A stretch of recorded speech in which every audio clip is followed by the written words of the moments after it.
गुरुर्देव महेश्वर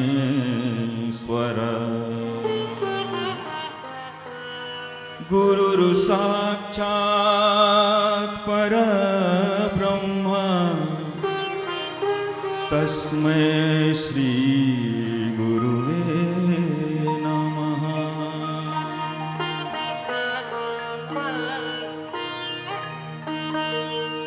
नाथ भक्ति का अमृत पिला दीजिए,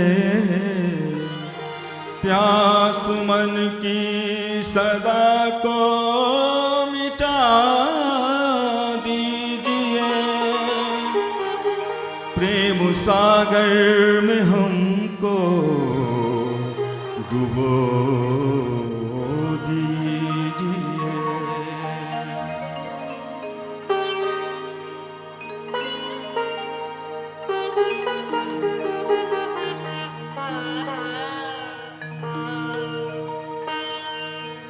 अपनी भक्ति का अमृत,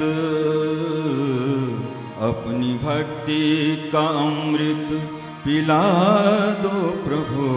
अपनी भक्ति का अमृत पिला दो प्रभु। पार नैया मेरी अब लगा दो प्रभु। पार नैया मेरी अब लगा दो प्रभु। अपनी भक्ति का अमृत पिला दो प्रभु।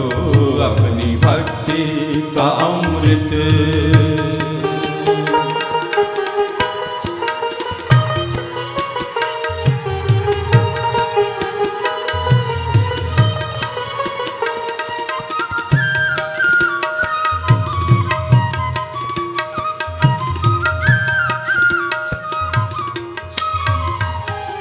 मन का स्वामी हूँ मैं, मन मेरा दास है। मन का स्वामी हूँ मैं, मन मेरा दास है। मन के मंदिर में भगवान तेरा वास है। मन के मंदिर में भगवान तेरा वास है। मन के मंदिर में भगवान तेरा वास है। अपनी ज्योति से, अपनी ज्योति से मन जगमगा दो प्रभु। अपनी ज्योति से मन जगमगा दो प्रभु। पार नैया मेरी अब लगा दो प्रभु। पार नैया मेरी अब लगा दो प्रभु। अपनी भक्ति का अमृत।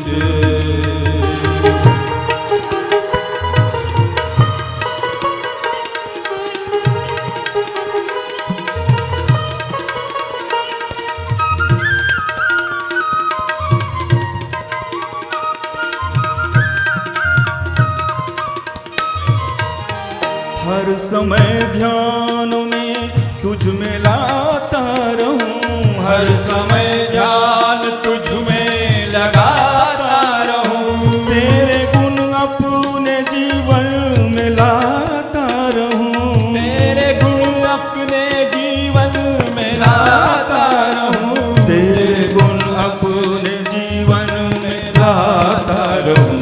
धर्म पथ का पथिक औ बना दो प्रभु। धर्म पथ का पथिक अब बना दो प्रभु। पार नैया मेरी अब लगा दो प्रभु। पार नैया मेरी अब लगा दो प्रभु। अपनी भक्ति का अमृत।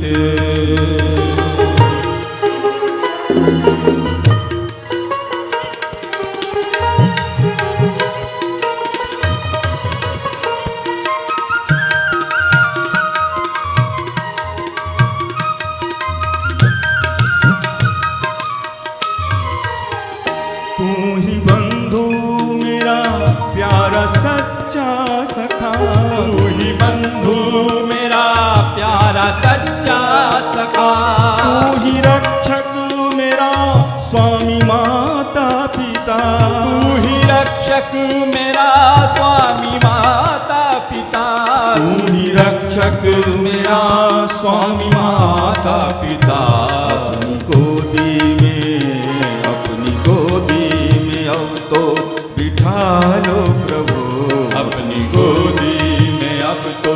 बिठा लो प्रभु पार नैया मेरी अब लगा दो प्रभु पार नैया मेरी अब लगा दो प्रभु अपनी भक्ति का अमृत।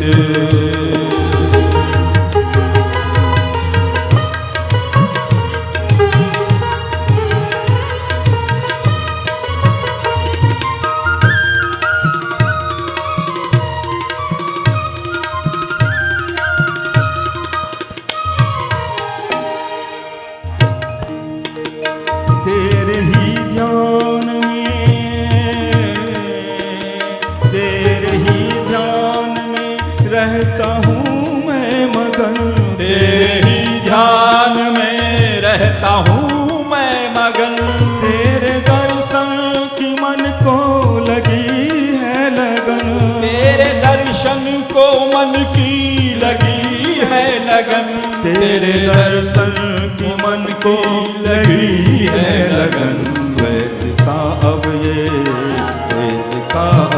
ये पर्दा हटा दो प्रभु द्वैत का अब ये पर्दा हटा दो प्रभु पार नैया मेरी अब लगा दो प्रभु पार नैया मेरी अब लगा दो प्रभु अपनी भक्ति का अमृत।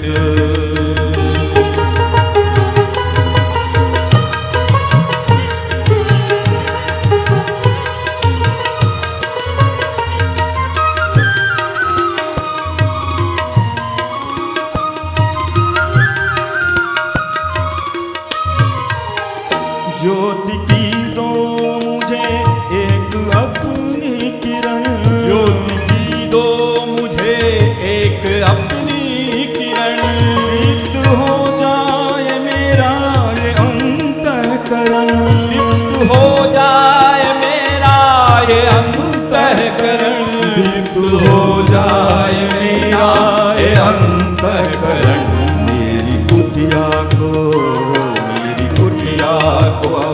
जगमगा दो प्रभु मेरी कुटिया को अब जगमगा दो प्रभु पार नैया मेरी अब लगा दो प्रभु पार नैया मेरी अब लगा दो प्रभु अपनी भक्ति का अमृत पिला दो प्रभु अपनी भक्ति का अमृत पिला दो प्रभु पार नैया मेरी अब लगा दो प्रभु पार नैया मेरी अब लगा दो प्रभु पार नैया मेरी अब लगा दो प्रभु पार नैया मेरी अब लगा दो प्रभु अपनी भक्ति का अमृत। हमारे स्वाध्याय का तीसरा दिन, नवरात्रि का तीसरा दिन। आज का दिन है चंद्रघंटा देवी का, और कल ब्रह्मचारिणी का हमने वर्णन किया, और परसों जो पहला दिन था उस दिन हमने शैलपुत्री का वर्णन किया। ये जो नवरात्रि है बड़ी विलक्षण है। 9 डायमेंशंस ऑफ दी माँ दुर्गा हम लोग डिस्कस करते हैं। इसमें 9 पक्ष उसके लेते हैं, अलग अलग गुणों वाली, और उसके माध्यम से हमें सही अर्थों में अपने जीवन के भी कई आयामों की जानकारी होती है। आज हम अयोध्या कांड में बढ़ रहे हैं। कल तक बालकांड लिया था, आज अयोध्या कांड है। और अयोध्या कांड की शुरुआत ही भगवान श्री राम के राज्याभिषेक की तैयारियों के साथ होती है। रामचरितमानस अपने आप में इतना विलक्षण है कि इसके अंदर जो ढूंढो वो मिल जाता है।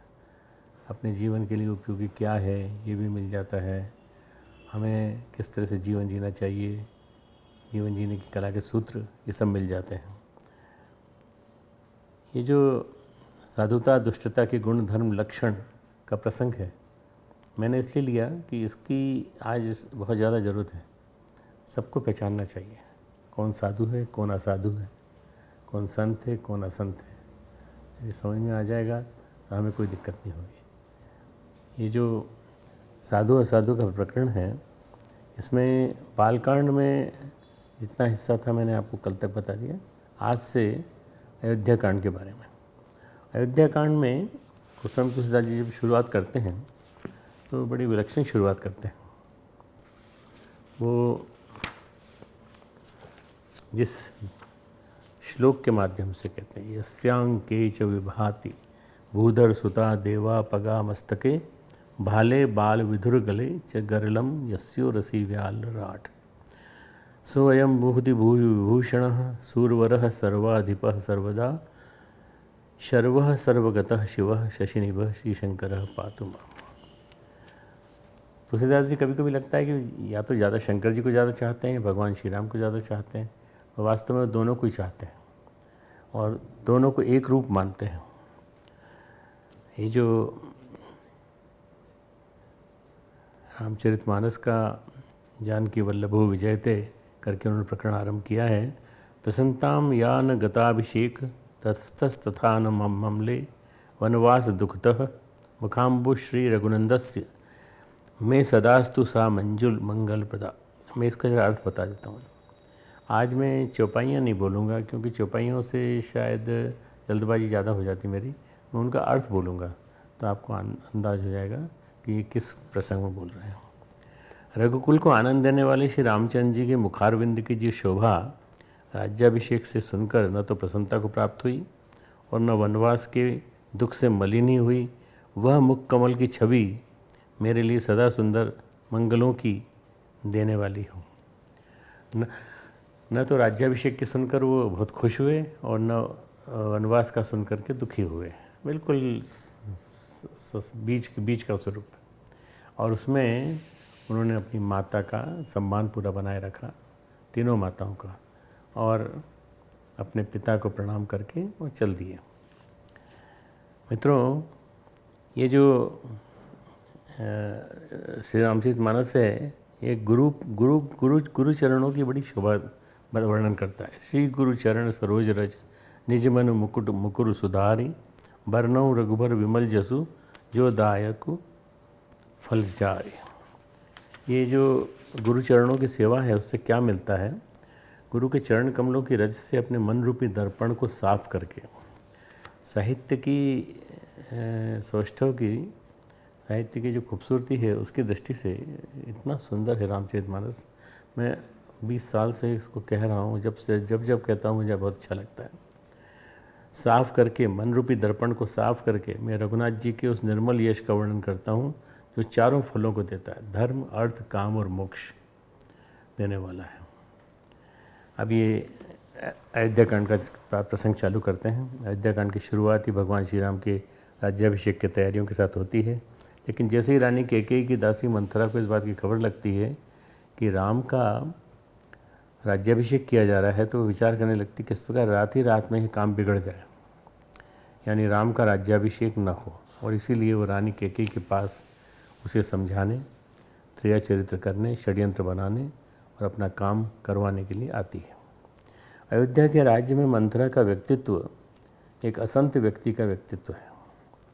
तुलसीदास जी मंथरा के बारे में कहते हैं, नाम मंथरा मंदमती चेर कैकेयी केरी अजस पिटारी ताही करी गई गिरागमती में फेरी। मंथरा नाम की कैकेयी की एक मंदबुद्धि दासी थी। देखो ऐसा है, हर जो असंत व्यक्ति है बुद्धिमान हो जरूरी नहीं है, मंदबुद्धि भी हो सकता है। मंदबुद्धि दासी थी, उसे अपयश की पिटारी बनाकर सरस्वती उसकी बुद्धि को फेर के चली गई। आखिर माता सरस्वती ने मंथरा की बुद्धि को ही क्यों फेरा? क्योंकि अगर भगवान श्री राम का राज्याभिषेक हो जाता तो श्री राम अयोध्या का राज्य संभालते, फिर वन वन घूमकर राक्षसों का संहार न करते। इसलिए श्री राम के राज्याभिषेक की तैयारियों से देवता सबसे ज़्यादा चिंतित हो गए। देवताओं को लगा किसी तरह से भगवान श्री राम को वनवास भेजना पड़ेगा, और माता सरस्वती को भांति भांति से मनाने लगे। श्री रघुनाथ जी विषाद और हर्ष से रहित हैं, न उन्हें दुख है न उन्हें प्रसन्नता है।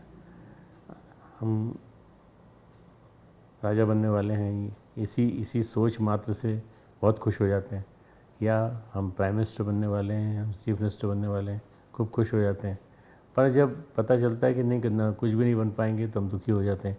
राम जी उस तरह के नहीं हैं, मर्यादा पुरुषोत्तम है, सारी क्वालिटीज़ उनके अंदर हैं। आप तो श्री राम जी के सब प्रभाव को जानते ही हैं। जीव अपने कर्मवश ये सरस्वती जी से जाकर देवता कह रहे हैं, सुख दुख का भागी होता है, देवताओं के हित के लिए आप अयोध्या चले जाइए। बार बार चरण पकड़कर देवताओं ने माता सरस्वती को संकोच में डाल दिया। तब वो यह विचार कर चली, देवताओं की बुद्धि ऊँची है, इनका निवास तो ऊँचा है, इनकी करनी नीची है। आप कहाँ होगा ऐसा नहीं है, पर चूँकि ये वर्णन है तुलसीदास जी का, इसलिए सुन लो आप।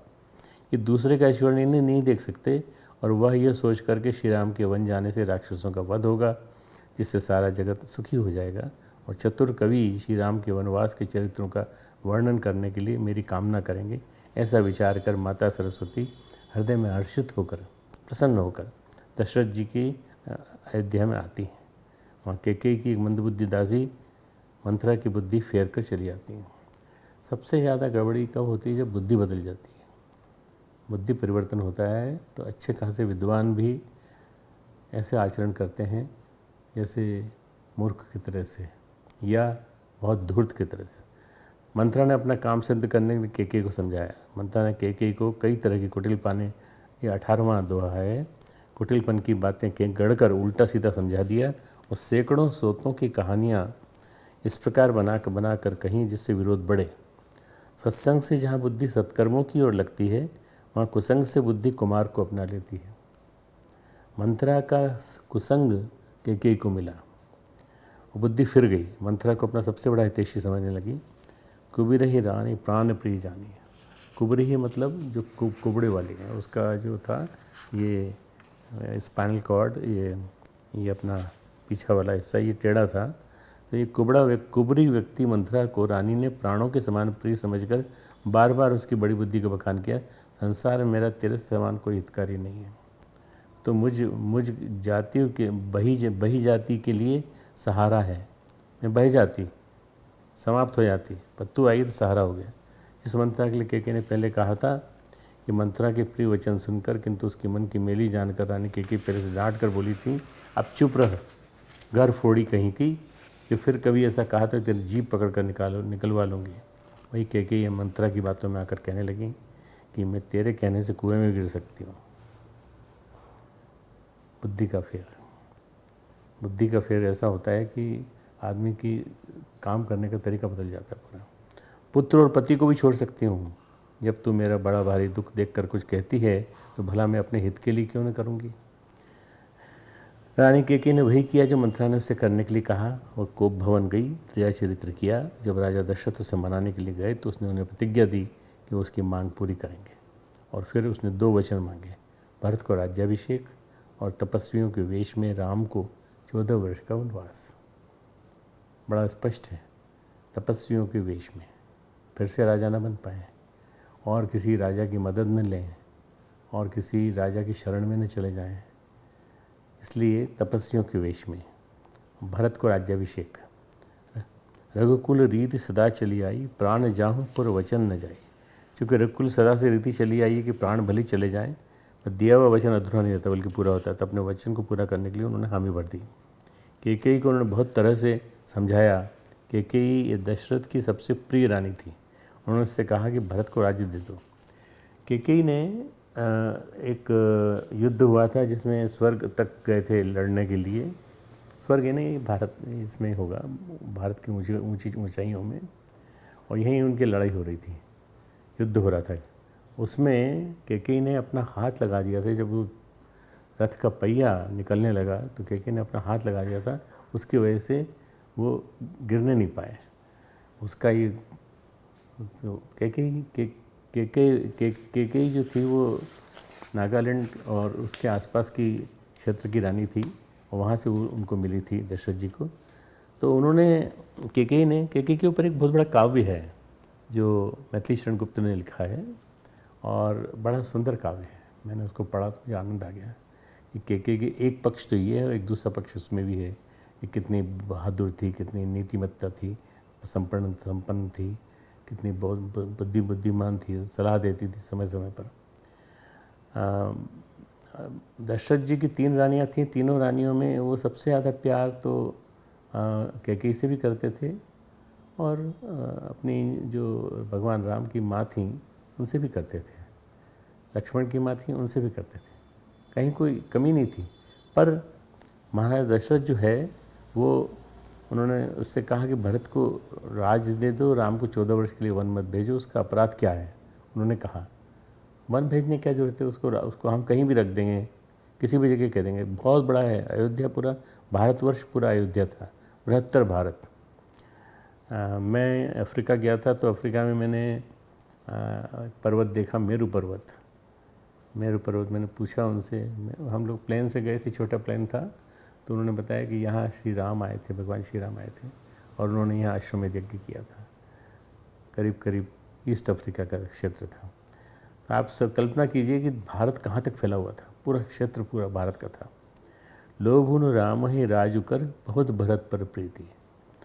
राम को राज्य का लोभ नहीं है और भरत पर उनका बड़ा ही प्रेम है।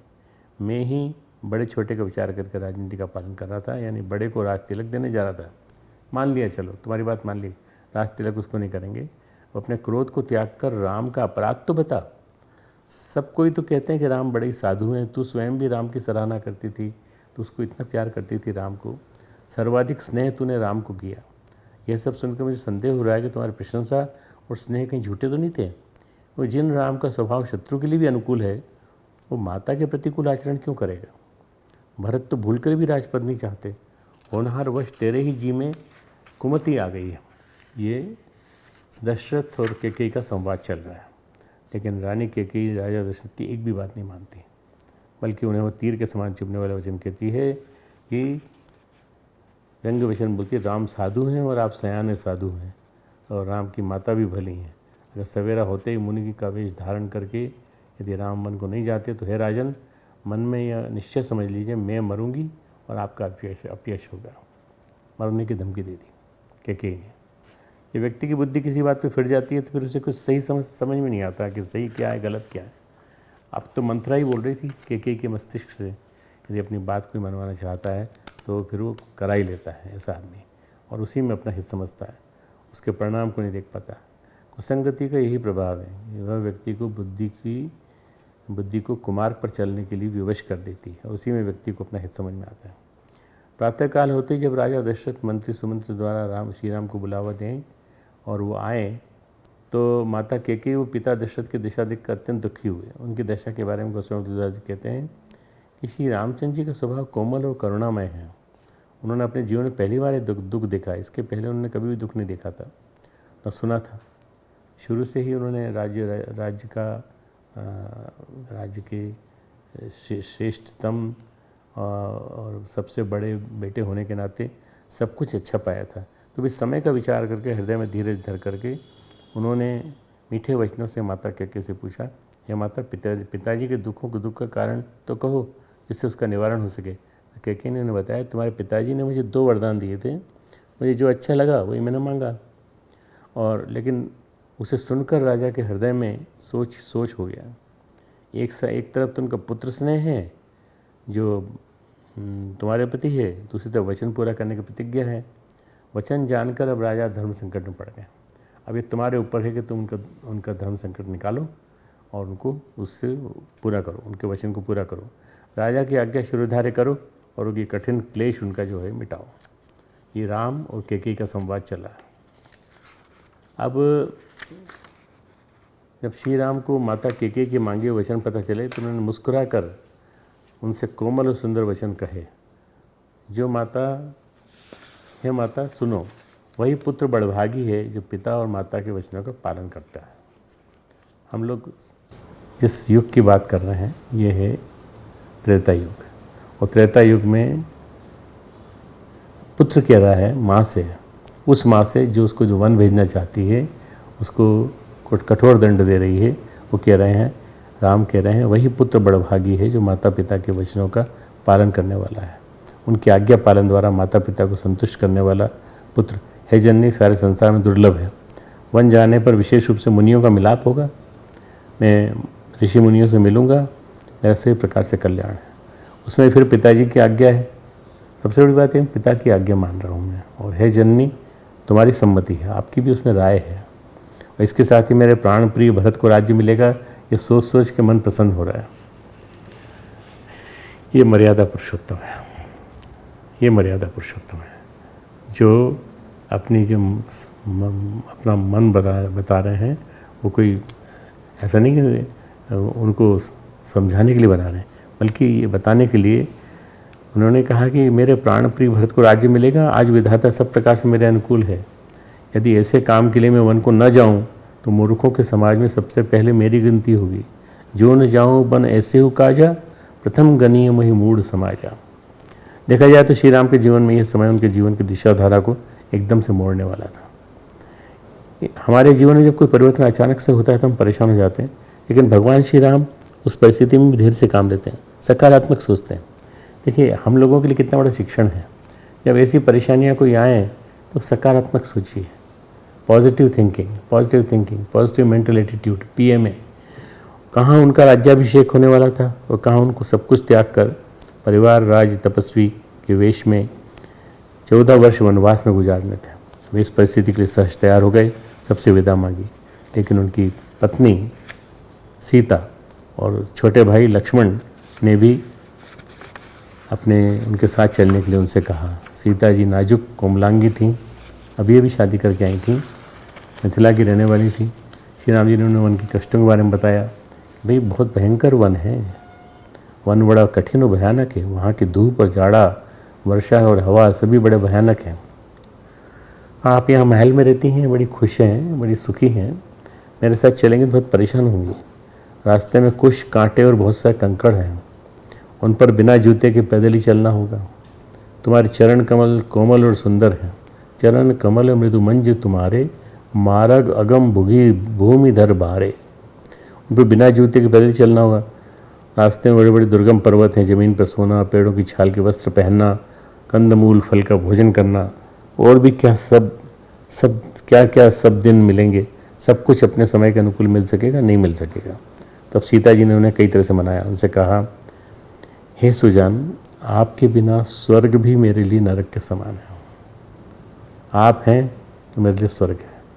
यदि आप 14 वर्ष की अवधि तक मुझे अयोध्या में रखते हैं और खुद चले जाते हैं वन में, तो जान लीजिए कि आप एक प्रकार से मुझे निष्प्राण करके जा रहे हैं।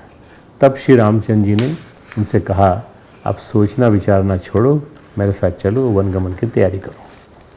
भगवान राम ने हृदय से, अंदर से सीता की वेदना को समझा। उन्होंने कहा, तुम चलो मेरे साथ, कोई दिक्कत नहीं, तुम अपने आप को संभाल लेना और बाकी मैं अपने आप को संभाल लूँगा, मैं तुम्हारा ध्यान रखूँगा। जब लक्ष्मण जी ने भैया श्री राम के वनगमन का समाचार पाया तो उनका शरीर कांपने लगा, नेत्रों में आंसू आ गए। बहुत प्रेम था, भारत का भी बहुत प्रेम, चारों भाइयों का इतना आपस में प्रेम कि चारों भाइयों का प्रेम देख करके रानियाँ भी बड़ी खुश होती थीं। पर इसमें उन्होंने श्री राम जी के चरण पकड़ लिए, साथ में चलने की जिद करने लगे। लक्ष्मण जी, श्री राम जी जो कि भगवान विष्णु के अवतार हैं और लक्ष्मण जी जो शेषनाग के अवतार हैं, श्री राम जी ने उन्हें बहुत तरह समझा, हे भाई मेरी सीख सुनो, यहाँ रहकर माता पिता के चरणों की सेवा करो। भरत तो शत्रुघ्न घर पर नहीं है, नाना के यहाँ गए थे, महाराज वृद्ध हैं और उनके मन में मेरा दुख है। इस अवस्था में अगर मैं तुमको साथ लेकर चला जाऊँ तो वन में मेरे जाने से अयोध्या सब प्रकार से अनाथ हो जाएगी। गुरु, पिता, माता, प्रजा और परिवार सब पर दुख का बड़ा भयंकर भार आ पाएगा, तुम यहीं रहो। लक्ष्मण उनसे कहते हैं, नाथ दासु में स्वामी तुम, तजहु तो काहि बसाई। हे नाथ, मैं आपका दास हूँ और आप मेरे स्वामी हैं, आप मुझे छोड़ ही दें तो मेरा क्या वश है, मैं तो आपके स्नेह में पला हुआ छोटा बालक हूँ। हे नाथ, स्वभाव से कहता हूँ, विश्वास करें, मैं आपको छोड़कर गुरु, पिता, माता किसी को नहीं जानता। मेरे लिए आप ही सब कुछ हैं, बड़े भाई, माता, पिता, गुरु सब आप ही हैं। इस तरह जब लक्ष्मण किसी तरह नहीं माने तो उन्हें भी साथ चलने और माता पिता से आज्ञा लेने के लिए कहा। जब लक्ष्मण जी माता सुमित्रा से आज्ञा लेने जाते हैं तो मन ही मन बहुत डरते हैं, सोचते कहीं माता वन जाने के लिए मना न कर दें, अगर ऐसा हुआ तो मेरा सब काम बिगड़ जाएगा। लेकिन उनकी माता सुमित्रा से उन्हें जो वचन मिले वो उनकी महानता को सिद्ध करता, माता की महानता और बेटे की महानता। भरत के नाम पर ही ये देश का नाम भारत है और लक्ष्मण जो है उन्होंने इस सुमित्रा से इस वादे को पूरा कराया, वो अपने आप में विलक्षण है। लक्ष्मण जी से कोमलवाणी बोली, तात तुम्हारी मातु वेदेही। ये बेटा तुम बहुत अच्छे हो, जानकी जी तुम्हारी माता हैं, सब प्रकार से स्नेह करने वाले श्री रामचंद्र जी तुम्हारे पिता हैं। अब तुम जाओ, उनको जहाँ श्री राम जी का निवास हो वहीं अयोध्या है। ये बात समझने की ज़रूरी है, जहाँ श्री राम जी का निवास हो वहीं अयोध्या है। अयोध्या कोई अलग से बसी हुई नगरी नहीं है। जहाँ भगवान श्री राम की चेतना है वहाँ अयोध्या रहती है। वहाँ जहाँ सूर्य का प्रकाश हो वहीं दिन है। निश्चय सीताराम वन को जाते हैं तो अयोध्या में तुम्हारा कुछ भी काम नहीं है। तुम क्या करोगे यहाँ रह के? जाओ अपने भाई के साथ जाओ। इस तरह सबसे आज्ञा लेके श्री राम, सीता जी और लक्ष्मण मुनियों तपस्वियों के वेश में अयोध्या से निकले। गंगा पार करके सखा निषाद राज के साथ वन को चले। सबसे पहले प्रयाग पहुँचे। प्रयागराज में त्रिवेणी संगम का दर्शन करके, यहाँ चूँकि हमारा प्रसंग भगवान श्री राम से जुड़ा हुआ है और संत असंत से जुड़ा हुआ है, इसलिए हम एक प्रसंग का वर्णन नहीं कर रहे, निषाद राज वाला, जिन्होंने अपने प्रभु से कहा कि आप मेरी नाव में बैठने से पहले अपने पैर धुलवा लीजिए, सब कुछ कर लीजिए, क्योंकि ये नाव भी आपके साथ साथ सतयुग के ज़माने में चली जाएगी, मेरा क्या होगा। वो प्रसंग अलग है बिल्कुल, मैं अभी यहाँ नहीं ले रहा हूँ उसको। भरद्वाज मुनि के पास पहुँचे और दंडवत प्रणाम करते हुए मुनि ने उन्हें हृदय से लगा लिया। भगवान श्री राम को अपने सम्मुख देखकर उन्हें इतना आनंद हुआ मानो विधाता ने उनके संपूर्ण पुण्यों के फल को लाकर उनके सामने रख दिया हो। कुशल क्षेम पूछकर मुनिराज ने उन्हें उठ बैठने के लिए आसन दिया और प्रेम सहित पूजन करके उन्हें संतुष्ट किया। फिर स्वाद में अमृत के समान अच्छे अच्छे कंद, मूल, फल और अंकुर ला करके दिए। हम लोग जो इतनी बढ़िया बढ़िया चीज़ें खाते हैं, या कुट्टू की पकौड़ी और उसके बाद और कई तरह के स्वादिष्ट व्यंजन हम लोग खाते हैं नवरात्रि में, उसको ऐसी चीज़ सुन के क्या लगेगा? ये लगेगा कंदमूल फल कोई खाने की चीज़ है, पर भगवान राम जिस ढंग से खा रहे हैं, जिस तरह से इसका आहार ले रहे हैं, वो केवल एक ही दिन नहीं बल्कि 14 साल तक कंद, मूल, फल और अंकुर ला कर दिए। भरद्वाज मुनि के आश्रम में भगवान श्री राम के आने की खबर पाकर प्रयाग निवासी ब्रह्मचारी, तपस्वी, मुनि, सिद्ध आदि सब उन्हें देखने के लिए आए हैं। एक राजकुमार आया है सब कुछ छोड़ करके तपस्वी के वेश में। आगे बढ़ने पर वाल्मीकि जी के आश्रम में आए। वाल्मीकि मुनि को दंडवत प्रणाम किया। भारद्वाज जी ने उनसे कहा, वाल्मीकि जी आपको बताएंगे आपको कहाँ रहना चाहिए। आप जाइए, वहाँ पर मधुर कंद, फूल, मूल और फल खाकर थोड़ा सा विश्राम किया। फिर उन्होंने अपनी सब कथा संक्षेप में बताई और कहा, तात वचन सुनी मातु हित, भाई भरत असराव, सो कहूँ दरस तुम्हार प्रभु, सब मम पुण्य प्रभाव। हे प्रभु, पिता की आज्ञा, माता का हित और भरत जैसे स्नेही और धर्मात्मा भाई का राजा होना और फिर मुझे आपके दर्शन होना, यह सब मेरे पुण्यों का प्रभाव है। किसी चीज़ को पॉजिटिवली कैसे लेना चाहिए, किसी भी घटनाक्रम को किस तरह से अपने ऊपर लेना चाहिए, उतारना चाहिए, ये एक उदाहरण है भगवान श्री राम का। वो बता रहे हैं कि पिता की आज्ञा, माता का हित और भरत जैसे स्नेही धर्मात्मा भाई का राजा होना और फिर मुझे आपके दर्शन होना। जब मुझे पता चला कि मुझे वाल्मीकि जी के भी दर्शन होंगे, मुझे भारद्वाज जी के भी दर्शन होंगे, जहाँ आपकी आज्ञा हो, जहाँ कोई भी मुनि उद्वेग को प्राप्त न हो, वह स्थान बताइए जहाँ मैं, लक्ष्मण और सीता जी सहित रुकूं, सुखपूर्वक नहीं, मैं ठीक से रह सकूं, इन दोनों को भी तकलीफ़ ना हो, मुझे भी तकलीफ़ ना हो। इस तरह भगवान श्री राम ने वाल्मीकि मुनि से वनवास अवधि में रहने के स्थान पूछा तो वाल्मीकि जी ने उनके निवास के लिए अनेक स्थल बताए जो सुनने योग्य हैं, क्योंकि सभी हृदय रूपी स्थल संत पुरुषों में विद्यमान है। अब मैं वो स्थान बताता हूँ जहाँ रहने के लिए कहा उन्होंने।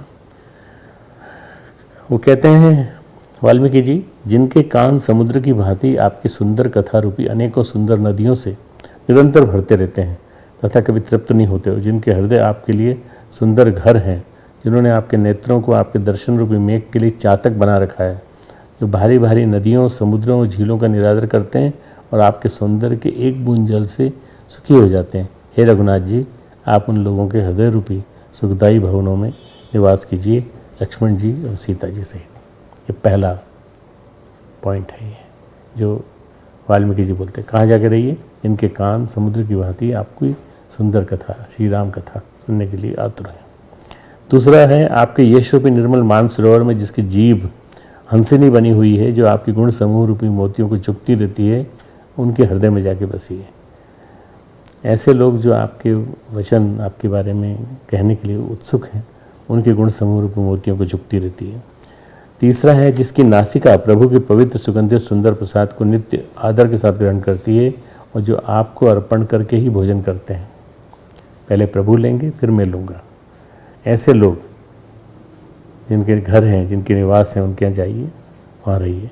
आपके प्रसाद रूपी वस्त्राभूषण धारण करते हैं, जिनके मस्तक देवता, गुरु और ब्राह्मणों को देखकर नम्रता के साथ प्रेम से झुक जाते हैं, जिनके हाथ नित्य श्री रामचंद्र जी के चरणों की पूजा करते हैं, जिनके हृदय में श्री रामचंद्र जी का भरोसा है, और जिनके चरण श्री रामचंद्र जी के तीर्थों में चल कर जाते हैं। हे राम जी, आप उनके मन में निवास करिए।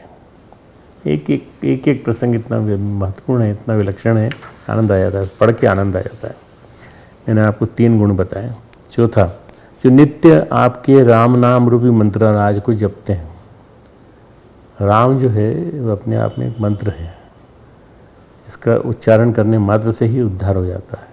परिवार सहित जो आपकी पूजा करते हैं, जो अनेकों प्रकार से तर्पण व हवन करते थे, तथा बालकों को, ब्राह्मणों को भोजन करा करके बहुत दान देते हैं, तथा जो गुरु को हृदय में आपसे अभी अधिक बड़ा मानकर सर्वभाव से सम्मान करके उनकी सेवा करते हैं, ये सब कर्म करके सबका फल यही मानते हैं, श्री रामचंद्र जी के चरणों में हमारी प्रीति हो, उनके मन रूपी मंदिरों में आप और सीता जी जाके बसी है। 5वां, जिनके मन में न तो काम हो, न क्रोध, न मद, न अभिमान व मोह, न ही लोभ, न क्षोभ, न राग, न द्वेष, न कपट, न दम्भ, न माया। हे रघुनाथ जी, आप उनके हृदय में निवास करिए। भगवान कहाँ रहते हैं? इन सब क्वालिटीज़ वाले लोगों के यहाँ, जिनके मन में न काम है, न क्रोध है, न मद है, न अभिमान है, न मोह है, न ही लोभ, न क्षोभ, लालच भी नहीं है और गुस्सा भी नहीं है, राग द्वेष नहीं है, न किसी से अपनी ज़्यादा से ज़्यादा लगाव रखते हैं, और न किसी से द्वेष करते हैं। कपट, दंभ व माया, इनके हृदय में निवास करो। ये निवास स्थान बता रहे हैं वाल्मीकि जी श्री रामचंद्र जी के लिए। 6ठा है, जो सबके प्रिय और सबका हित करने वाले हैं, जिन्हें दुख सुख के साथ साथ तथा प्रशंसा व गाली समान है। दुख सुख और प्रशंसा व गाली एक समान है। जो विचार कर सत्य वचन और प्रिय वचन बोलते हैं, जो जागते सोते आपकी ही शरण में रहते हैं, और आपको छोड़कर जिनका कोई दूसरा आश्रय नहीं है, हे श्री राम जी, आप उनके मन में बसिए। कितना अद्भुत प्रसंग है कि वो बता रहे हैं, उन लोगों के हृदय में बसिए जो हर दृष्टि से सबका हित करते हैं, और जिनके लिए दुख सुख प्रशंसा गाली सब एक समान है। 7वां है, जो दूसरों की संपत्ति देखकर हर्षित होते हैं, दूसरों की विपत्ति देखकर दुखी होते हैं, और हे राम जी, जिन्हें आप प्राणों के समान प्यारे हैं, उनके मन आपके रहने योग्य शुभ भवन हैं। ऐसे भवन अच्छे हैं, हमको तो अच्छे भवन लगते हैं, multi storeyed with all facilities और ये सब, पर उनको लगता है वाल्मीकि जी को कि ये भगवान श्री राम जो हैं जा रहे हैं, तो ये वहाँ रहें, और ऐसे लोगों के यहाँ जा कर के रहें जो दूसरों की संपत्ति देख के न हर्षित होते हैं और न दूसरों की विपत्ति देख कर विशेष रूप से दुखी होते हैं। हे श्री राम जी, जिन्हें आप प्राणों के समान प्यारे हैं, उनके समान वहाँ जाके रहिए। 8वां है, हे ताज, जिनके स्वामी सखा, पिता, माता और गुरु सब कुछ हर दृष्टि से आप ही हैं, उनके मन रूपी मंदिर में आप दोनों भाई सीता जी सहित निवास कीजिए। 9वां है, जो अवगुणों को छोड़कर सबके गुणों को ग्रहण करते हैं, ब्राह्मण और गौ के लिए संकट सहते हैं, नीति निपुणता में जिनकी जगत में मर्यादा है, उनका सुंदर मन आपका घर है। उस मन में रहिए जिस मन में जहाँ अवगुण नहीं है, गुणों को ग्रहण करते हैं, और ब्राह्मण और गौ माता के लिए संकट सहने के लिए तैयार रहते हैं, जो गुणों को आपका और दोषों को अपना। 10वां है, जो गुणों को आपका और दोषों को अपना समझता है। गुण हैं वो आपके हैं, भगवान राम के, दोष सब मेरे हैं, इसे सब प्रकार से आपका ही भरोसा है। बड़ी सुंदर चौपाई है ये, पर मैं अब आज नहीं बोल रहा हूँ इसको, समय की मर्यादा को देखकर। और राम भक्त जिसे प्यारे लगते हैं, उसके हृदय में सीता सहित निवास कीजिए। 11वां है, जाति पाति धन धर्म बढ़ाई, प्यारा परिवार, सुख देने वाला घर, सबको छोड़कर जो केवल आपको ही हृदय में धारण किए रहता है, हे रघुनाथ जी आप उसके हृदय में रहिए। न जाति देखता है, न धन देखता है, न कुछ देखता है, बस वो आपको ही मानता है बड़ा, ऐसे व्यक्ति के हृदय में रहिए। 12वां है स्वर्ग नरक मोक्ष जिसकी दृष्टि में समान है, क्योंकि वो जहाँ जहाँ देखता है वहाँ सब जगह आपको ही धनुष बाण धारण किए हुए आपको ही देखता है, और जो कर्म से, वचन से, मन से आपका दास है, हे राम जी आप उसके हृदय में डेरा कीजिए। जिसको कभी कुछ भी नहीं चाहिए, जिसका आपसे स्वाभाविक प्रेम है, आप उसके मन में निरंतर निवास कीजिए, वह आपका अपना घर है। इस तरह श्री रामचंद्र जी के निवास स्थान के रूप में श्री वाल्मीकि जी ने ये 12 स्थान बताए हृदय रूपी, और ये सभी स्थल एक संत व्यक्ति के हृदय में होते हैं। मैंने ये जितनी क्वालिटीज़ बताई हैं ये संत व्यक्ति के हृदय में होते हैं, और एक संत व्यक्ति के गुणों से स्थल मेल खाते हैं। जिस समय वनवास की अवधि में वाल्मीकि जी ने उनको रहने के लिए निवास बताया, तो उन्होंने क्वालिटीज़ बताई। ये नहीं बताया कि भवन कैसा होगा रहने के लिए, धर्मशाला कैसी होगी, गेस्ट हाउस कैसा होगा, ये नहीं बताया। उन्होंने कहा कि आप रहिए ऐसी जगह जहाँ ये सब क्वालिटीज़ हों। उन्हें श्री राम, सीता जी, लक्ष्मण सहित सुहावने सुंदर चित्रकूट पर्वत के मन में पर्णकुटीर बनाकर रहने के लिए उन्होंने आदेश दिया। अब ये जो स्थान है बड़ा सुंदर है। मैं करीब करीब 10 बार होके आया हूँ चित्रकूट, और चित्रकूट में जहाँ जहाँ भगवान श्री राम ने कुटी बनाई थी वो भी देखा मैंने स्थान, और जहाँ लक्ष्मण जी उनके रक्षा के लिए रहते थे साथ में वहाँ पर, वो भी देखा मैंने। बहुत सुंदर है पूरा चित्रकूट पर्वत ही जो स्थान है वो चारों तरफ देखें तो हरियाली से भरा हुआ, और अच्छे अच्छे प्यारे प्यारे वनवासी उनके माध्यम से घिरा हुआ था। श्री राम, सीता जी, लक्ष्मण से चित्रकूट पर्वत के वन में पर्णकुटीर बनाकर रहने लगे। पर्णकुटीर लक्ष्मण जी ने फटाफट बना के रख दे दी उनको। ऐसा कहा जाता है कि स्वयं स्वर्ग से कलाकार आए, उन्होंने आकर के उनके लिए पर्णकुटीर बनाई। मैं समझता हूँ ऐसा ही अलंकारिक वर्णन है। जब मंत्री सुमंत जी श्री राम जी के बिना अयोध्या लौटते हैं, क्योंकि दशरथ जी ने आदेश दिया था कि राम जी को छोड़ के आओ वन तक, और यह खबर अयोध्या में देते हैं कि श्री रामचंद्र जी, सीता जी और लक्ष्मण सहित वन को चले गए हैं, तो इस खबर से सभी दुखी और व्याकुल हो जाते हैं। इस खबर से महाराज दशरथ जी के तो प्राण ही चले जाते हैं। राम राम कहते हुए उन्होंने अपना शरीर त्याग दिया। फिर दशरथ जी के इस खबर से महाराज दशरथ जी के प्राण चले गए। दशरथ जी के शरीर को तेल में रखकर वशिष्ठ जी ने भरत व शत्रुघ्न को उनके ननिहाल से बुलवाया, उनका अंतिम संस्कार कराया। फिर भरत जी को संपूर्ण घटनाक्रम का ज्ञान हुआ। यह पता चला इन सब के पीछे उनकी माता कैकेयी का हाथ था। यह सब जानकर वे सन्न रह गए, यानी उन्हें मन में बड़ा धक्का लगा। कुसुम तुलसीदास जी उनकी इस दशा के बारे में कहते हैं, भरत ही बिसरे पितु मरन, सुनत राम बन गौनु, हेतु अपन पौ जान जी, थकित रहे धरी में। ये अवधी भाषा है, इसलिए हमको थोड़ा सुनने में ऐसी लगती है, पर वास्तव में ये चौपाइयाँ जब सुनते हैं, जब जहाँ जहाँ रामायण का पाठ होता है, उनको तो आनंद आ जाता है। श्री रामचंद्र जी का वन जाना सुनकर भरत जी को पिता का मरण भूल गया। हृदय में इस सारे अनर्थ का कारण अपने को ही जानकर मुझे राजा बनाने के लिए, मुझे अयोध्या का राजा, अयोध्या बहुत बड़ा राज्य था, बहुत बड़ा राज्य। आप पूरे भारत और भारत के साथ साथ आप पूरा थाईलैंड, पूरा कंपूजिया, पूरा अफ्रीका, ये सब को जोड़ लीजिए, तब जाके भारत बनेगा। इतना बड़ा भारत था। इन सारे अनर्थ का कारण जानकर, अपने को ही जानकर वे मौन होकर, स्तंभित होकर रह गए। उनकी बोली बंद हो गई और सन्न रह गए। भरत जी व शत्रुघ्न को ये पता चला इस पूरे घटनाक्रम के पीछे मूल में मंथरा और घटनाक्रम घटित करने में माता कैकेयी थी। तब शत्रुघ्न जी ने क्रोध में भरकर मंथरा पर एक लात मारी जम के। शत्रुघ्न जी गुस्से वाले थे थोड़े से, इसके कारण जमीन पर गिर गई, उसका कुबर टूट गया, कपाल फूट गया, दांत टूट गए। ये असंत व्यक्ति का यही हाल होता है। मुँह से खून बहने लगा और कहने लगे, हाय देव, मैंने क्या बिगाड़ा, मैं इनका भला करते हुए मैंने बुरा फल पाया। उसकी बात सुनकर उसे नख से शिखा तक दुष्ट जानकर शत्रुघ्न जी ने उसका झोंटा पकड़ करके यहाँ से घसीटा। तब दयानिधि भरत ने उसे छुड़ाया और दोनों भाई माता कौशल्या के पास गए। उनसे संपूर्ण घटनाक्रम के लिए स्वयं को दोष देने लगे। तब सरल स्वभाव वाली माता कौशल्या ने उन दोनों को हृदय से लगा लिया, समझाने लगे, तुम अब धीरज रखो, बुरा समय जानकर शोक त्याग दो। अब अभी तक तो कैकेयी वैसी है जो जिस रंग में छोड़ के गए थे राम। काल और कर्म की गति अमिट जानकर हृदय में हानि और ग्लानि मत करो, इस घटनाक्रम के लिए किसी को दोष मत दो। तो श्री राम जी के बारे में कहा, हे तात, पिता की आज्ञा से रघुवीर ने भूषण और वस्त्र त्यागे हैं। ये नहीं कह रही कि मेरी शर्त की वजह से, या मैंने जो उनसे वो मांगी थी उसकी वजह से। जो भगवान श्री रघुवीर ने भूषण वस्त्र त्यागे और वल्कल वस्त्र पहन लिए। तुमको मैं बताना चाहती हूँ, तुम थे नहीं यहाँ पे, उनके हृदय में न कुछ विषाद था न हर्ष, उनका मुख प्रसन्न था, मन में न आसक्ति थी न रोष। इससे सबको सब तरह से संतुष्ट करके वे वन को चले गए। उनके साथ उनके चरणों की अनुरागिनी सीता जी और लक्ष्मण भी साथ चले गए। सारी घटनाक्रम जो है उनको सुनने को मिलता है अपनी माँ से, कैकेयी से। रोकने पर भी वे न रुके।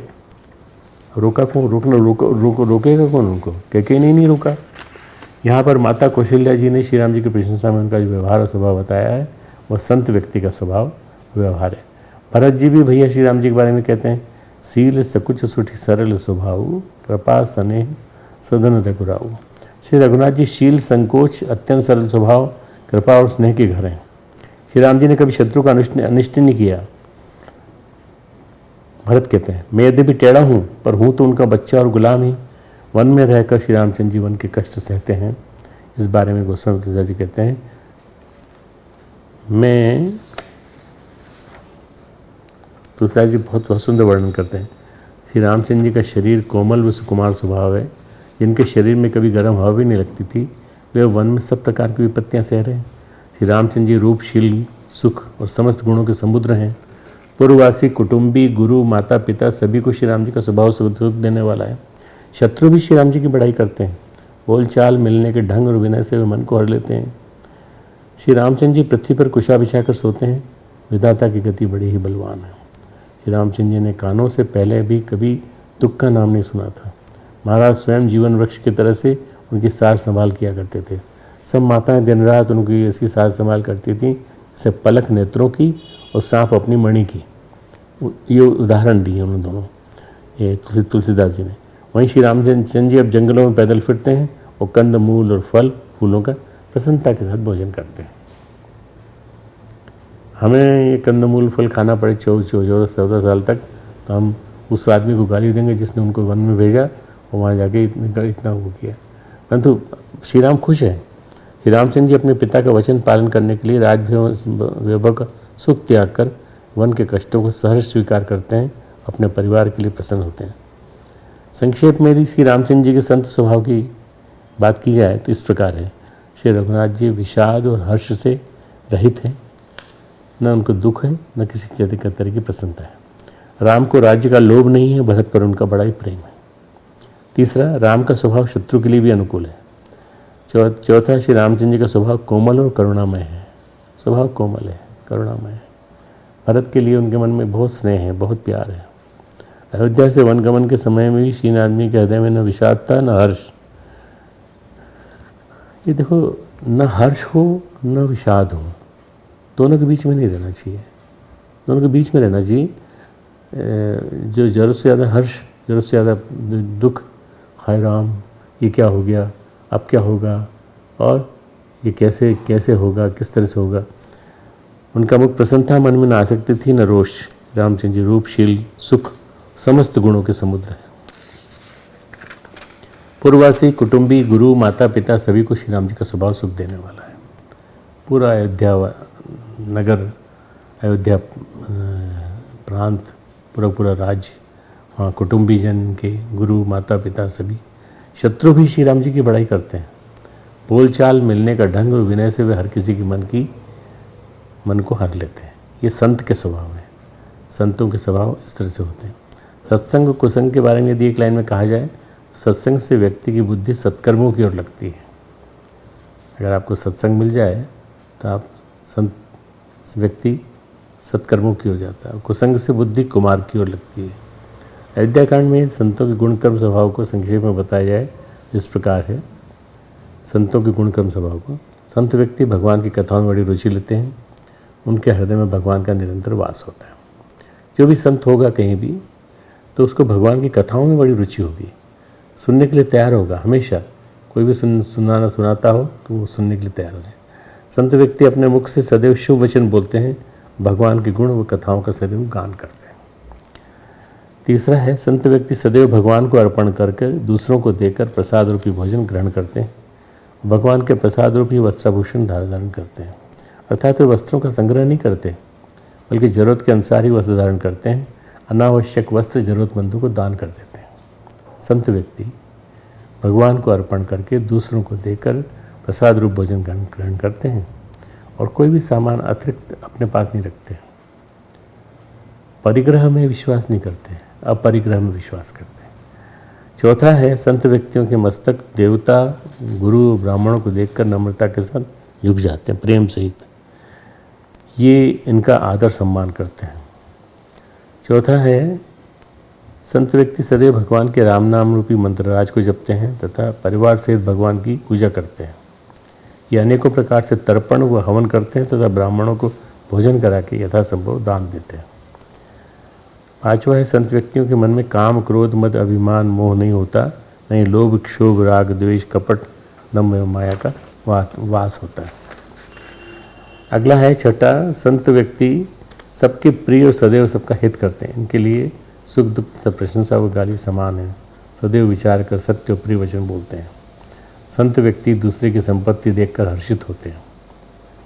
हम कई बार देखते हैं कि लोग दूसरे की संपत्ति देखकर बड़े ईर्ष्या में पड़ जाते हैं। इनके पास क्यों आया पैसा, हमारे पास क्यों नहीं आया। दूसरे की विपत्ति देखकर विशेष रूप से दुखी होते हैं। पर संत व्यक्ति अवगुणों को छोड़कर सबके गुणों को ग्रहण करते हैं। ब्राह्मण गौ के लिए संकट सहते हैं और नीति निपुणता में इनकी जगत की मर्यादा है। अगला है, संत व्यक्ति गुणों को भगवान का और दोषों को अपना समझता है। इन्हें सदैव भगवान का भरोसा होता है। ये जो गुण हैं, इन गुणों से पता चलेगा कि अच्छे व्यक्ति कौन है। संतों की दृष्टि में स्वर्ग, नरक और मोक्ष समान है, क्योंकि ये सभी जगह भगवान को ही देखते हैं। और जाति पाति, धन, धर्म, बड़ाई, बड़ा प्यारा परिवार, सुख देने वाला घर, सबको छोड़कर केवल भगवान को हृदय धारण करते। संतों के मन में कभी कामना का वास नहीं होता, निष्काम भाव से रहते हैं। जिसके मन में कोई कामना न हो और निष्काम भाव से इसने अपनी कामना सब विसर्जित कर दी हो, वही संत है। ये आपको समझ में आ जाएगा तो आप स्वयं इस दिशा में चलने की कोशिश करेंगे, क्योंकि इनके हृदय में भगवान का निरंतर वास होता है।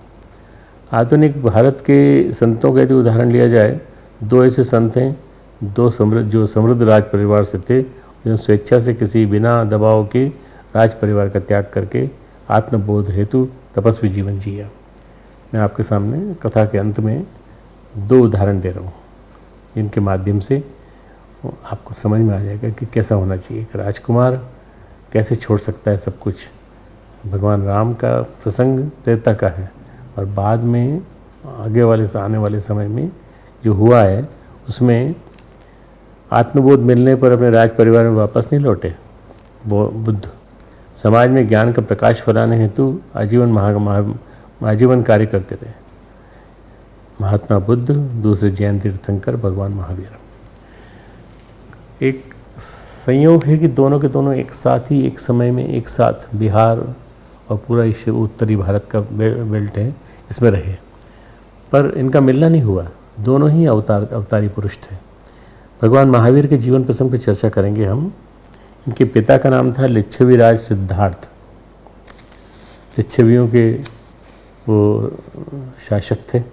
माता का नाम था त्रिशिला। भगवान महावीर का पहले नाम था वर्धमान, और वर्धमान से वे फिर बाद में महावीर बने। आप समझ जाएंगे वर्धमान जो होता है वो क्या होता है और महावीर क्या होता है, नाम से पता चलता है। माता के गर्भ में थे तब से ही राजा सिद्धार्थ के घर में धन धान्य की उत्तरोत्तर वृद्धि होने लगी। बचपन से ही इनमें करुणा और संसार से विरक्ति का भाव था। माता पिता ने उनकी विरक्ति भावना को नष्ट करने के लिए उनको विवाह कर दिया। माता पिता की आज्ञा पालन स्वरूप जब उन्होंने महावीर ने विवाह करके एक उत्तरदायित्व ले लिया, तब उसे आदर्श गृहस्थ जीवन की तरह से निभाया। उनकी पत्नी राजकुमारी यशोदा को जब उनसे एक पुत्री हुई तब उसी से संतुष्ट हो गई और पति को उनकी इच्छानुसार आत्म कल्याण लोक कल्याण हेतु जीवन जीने की उन्होंने परमिशन दी थी। आप जैसा चाहें जिए। माता पिता की मृत्यु उपरांत जब राजकुमार वर्धमान संन्यास लेने के लिए तैयार हो गए तो बड़े भाई नंदीवर्धन के कहने पर 2 साल और रुक गए, लेकिन इस अवधि में वे घर पर रहकर ही साधु सन्यासियों के नियम पालन का अभ्यास करते रहे। 2 साल के उपरांत वर्धमान ने महावीर होकर अपना रास्ता अपनाया और उन्होंने अपने केश और श्मश्रु, ये जो छोटे छोटे रोम होते हैं उनको श्मश्रु कहते हैं, SHMASHRU, अपने हाथ से उखाड़ फेंके और एक कोपीन के अतिरिक्त सारे वस्त्र त्याग दिए। अपने संन्यास्त जीवन में अपनी तप साधना के 12 वर्ष तक वे देश देश घूमते रहे। इस अवधि में केवल 34 दिन ही उन्होंने भोजन किया, वो भी केवल एक बार, 34 दिन में केवल एक बार, और अपनी साधना में असह्य कष्ट झेले। जैन धर्म में ये बड़ी बात है कि कष्ट बहुत ज़्यादा झेले थे उन्होंने, और उन्होंने कष्ट सहते सहते पूर्ण परमहंस हो गए। वे नग्न घूमते, बच्चे उन पर ईंट फेंकते, लोग ताली बजाते, पागल पागल कहते हुए शोर मचाते, किंतु वीतराग वर्धमान मौन मानस में डुबकी लगाते हुए न सुनने के समान सहते और सत्य की खोज में लगे रहते। संगम नामक एक दुष्ट ने इन पर भीषण यंत्रणाओं की घनघोर वर्षा की, फिर भी ये सब कुछ सहन करते रहे। ये सब, इसका वर्णन सुनकर हृदय कांपने लगता है कि एक महापुरुष के प्रति कोई व्यक्ति इतने ज़्यादा दुष्ट आचरण कर सकता है। फिर भी ये सब सहन करते रहे। मनुष्य, पशु और देवताओं ने भी इन्हें विविध प्रकार के भयंकर कष्ट दिए, किंतु ये सच में महावीर थे। परीक्षा ली देवताओं ने और मनुष्यों ने अपनी तरह से उनको परेशान किया, पशुओं ने अपने तरह से परेशान किया। तो महावीर, इन्होंने वीरता के साथ सभी चीज़ को सहन किया, सब सहन करके अपने लक्ष्य पर सुमेरु गुरु की तरह चलो अडिग रहे। बहुतों को लगता है कि महावीर जो थे वो इतने बड़े संत बन गए, इतने बड़े वो बन गए, तीर्थंकर बन गए और उनकी पूजा होती है। काश हम भी महावीर की जगह होते। नहीं, इसके लिए बहुत कष्ट सहने पड़ेंगे आपको, तितिक्षा, तप, उसके बाद फिर आपको मिल पाता है। उनकी अपनी तप साधना की अवधि में उन्होंने पानी, साधारण साग सब्जी का भी त्याग कर दिया, शरीर की सारी यातनाएं मिटा डाली और उसके लिए सुख की नींद जो है उन्होंने सोना, जाड़ा, गर्मियों, बरसात से बचना तक छोड़ दिया। वे जाड़ों में खुले मैदानों में और गर्मियों में लोहारों आदि की दुकानों पड़े रहते थे। ये जीवन गाथा सुनने के बाद ऐसा लगता है कि तपस्वी का जीवन क्या होता है। 12 साल तक निद्रा का त्याग करके संसार के सारे सुख दुखों से परे हो गए। इस प्रकार असहनीय अवस्था में 12 वर्ष तपने के बाद उन्हें वैशाख सुदी दशमी को ऋजु बालिका नदी के तट पर जमिया नामक ग्राम में बोध प्राप्त हुआ।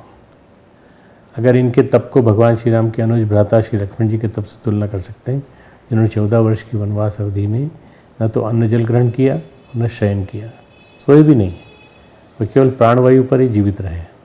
भगवान श्री राम और सीता माता की सेवा करते रहे अनन्य भाव से। दोनों की तुलना हो सकती है, लक्ष्मण और तीर्थंकर महावीर। संतों के जीवन में प्रायः दुष्टों का आतंक देखने को मिलता है।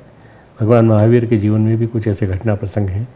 बात उन दिनों की है जब महावीर आत्मसंयम की साधना में लीन थे। उन्हें उद्विग्न करने के लिए संगम नाम का एक दुष्ट उनके पीछे पड़ा हुआ था। आए दिन वह उन्हें क्षुब्ध करने के लिए कुछ न कुछ कुचक रचता रहता था। एक दिन तो उसने हद कर दी जब उसने खोलता हुआ दूध उनके ऊपर डाल दिया। तो भगवान महावीर अविचल भाव से अपनी साधना में निरत रहे। मैं ये नहीं कहूँगा कि आज के कलयुग में आप इस तरह से रहिए कि आपके साथ कोई जो कुछ कर रहा है। कुछ लोग ऐसे होते हैं जो अपने अपने ढंग से चीज़ों की स्टडी करते हैं। वो एक दोहा है कि जो तुझसे ऐसा करे उसके लिए तू ऐसा कर, जो तुझसे ऐसा करे उसके लिए तू ऐसा कर। हमारे यहाँ सज्जन थे प्राणी जो यहाँ नहीं रह पाए, थोड़े दिन बाद ही वो चले गए यहाँ से। जो तो को सुई भोंके तो उसे भोंक दे भाला, वो कहते थे। और वो भी क्या याद करेगा किससे पढ़ा था पाला। ये उनकी कविता थी। कवि थे, अच्छे लिखते थे कविता, पर उन्होंने ये लिख करके बता दिया है ये उनकी सोच क्या है। खोलता हुआ दूध उनके ऊपर डाल दिया। खोलता हुआ दूध डालने के बाद उन्होंने कोई रिएक्शन नहीं दिया, अपने अविचल भाव से। साधना अगर होती है, साधना में फिर न शरीर का दुख न किसी तरह की परेशानी। साधना मलिन देख कर संग में दिल पिघला, कुकृत्यों पे आंसू बहाता हुआ क्षमा मांगता हुआ विदा होने लगा, तो भगवान महावीर की आंखें भी नम हो गई। अपने दुश्मन को देखते हुए भी उनकी आंखें नम हो गई। बोले तात इन कुकृत्यों का दुष्परिणाम तुम्हें कितना कष्टकारी होगा, ये सोचकर मुझे व्यथा हो रही। न कि इस बात पर कि दूध के जलने से मेरे हाथों पे पड़े हुए जो फफोले हैं उनका क्या होगा। एक बार महावीर स्वामी जंगल में घोर तप कर रहे थे। उन्हें समाधिस्थ देखकर जंगल के ग्वाले उनका उपहास किया करते थे। कुछ दुष्ट लोग तो लांछन लगाकर उन्हें तंग भी करने लगे, लेकिन महावीर इन व्यवधानों से अविचलित होकर तपस्या करने लगा। उनकी तपस्या में विघ्न डालने वालों की बात जब गांव के लोगों तक पहुंची तो वहाँ के कुछ धनिक लोग महावीर के पास आए। देव, आपको नादान लोग जरूर ज़बरदस्ती व्यर्थ कष्ट दे रहे हैं। हमारा निवेदन है कि हम आपके लिए यहाँ एक भवन बना देते हैं, उसमें आपकी सुरक्षा व्यवस्था कर देते हैं, जिससे आप निश्चिंत होकर समय तपस्या साधना करते रहें। ग्रामवासियों के इस निवेदन पर महावीर स्वामी बोले, तात साधनों का अनुचित मोह ही मनुष्य को सांसारिक बनाता है। आज के साधु संतों को इससे कुछ सीखना चाहिए। जहाँ वो ठहरते हैं उसको वो महल जैसा मकान बना देते हैं, तो वो कहते हैं ठीक है, अब आप लोगों ने बना दिया तो हम इसमें रहेंगे। तो तीर्थंकर महावीर कहते हैं कि हमको साधनों का अनुचित मोह नहीं करना चाहिए। मनुष्य को सांसारिक बनाता है, लेकिन उससे निकल आने के बाद जो आत्म शांति मिलती है उसकी तुलना में यह व्यवधान तुच्छ है। अतः आप लोग मेरी चिंता न करें। इस तरह महावीर स्वामी अनासक्त, विनम्र, सहनशील, धैर्यवान व अपरिग्रहित है। आज मैं इन्हीं की कथा ले रहा हूँ बस केवल। दूसरी कथा बुद्ध की है, वो आज नहीं आगे सुनाऊंगा।